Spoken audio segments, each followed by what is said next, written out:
This has been part of a trend of creeping authoritarianism around the world.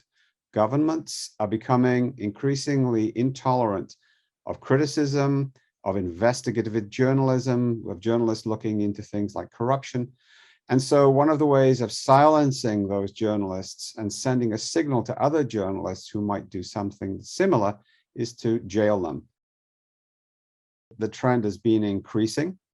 And I think it's part of a realization on the parts of certain governments that there is very little political price to pay for doing that. It could be, before one could name and shame governments wanted diplomatic or commercial ties with liberal democracies that upheld these values. That seems to be less and less the case. Although there has been a drop in the numbers of journalists that are being killed, there still are too many journalists who are being murdered for their work.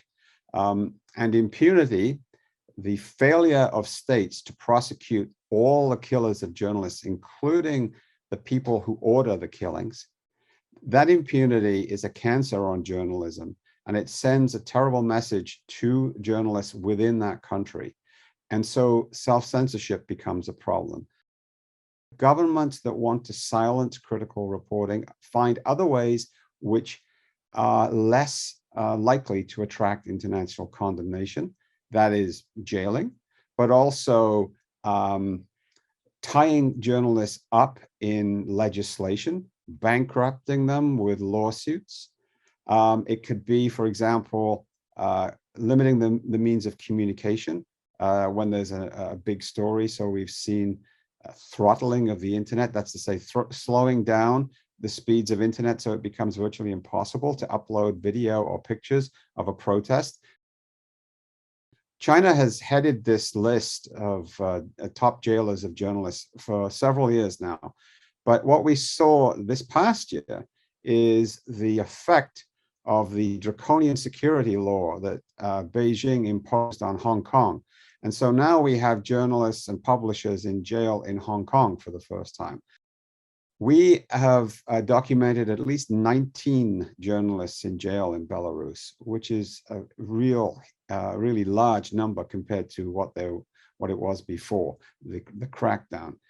Essentially, you can't do journalism in Belarus anymore. This is a country on the eastern borders of the European Union, which has become an information black hole. We have instances of security forces firing live rounds into groups of unarmed demonstrators, ramming them with vehicles. We will not know about this unless we have independent journalists out there on the streets, filming and recording what is going on, interviewing those demonstrators. And the military knows this. And so they have essentially rounded up anyone doing independent reporting. Most governments do care about their international image. They don't want to be embarrassed in international forums and conferences. And so they will react to pressure. And that's the only hope that we can have, that the work that we do can bear results, because as the data show, otherwise the situation is getting worse.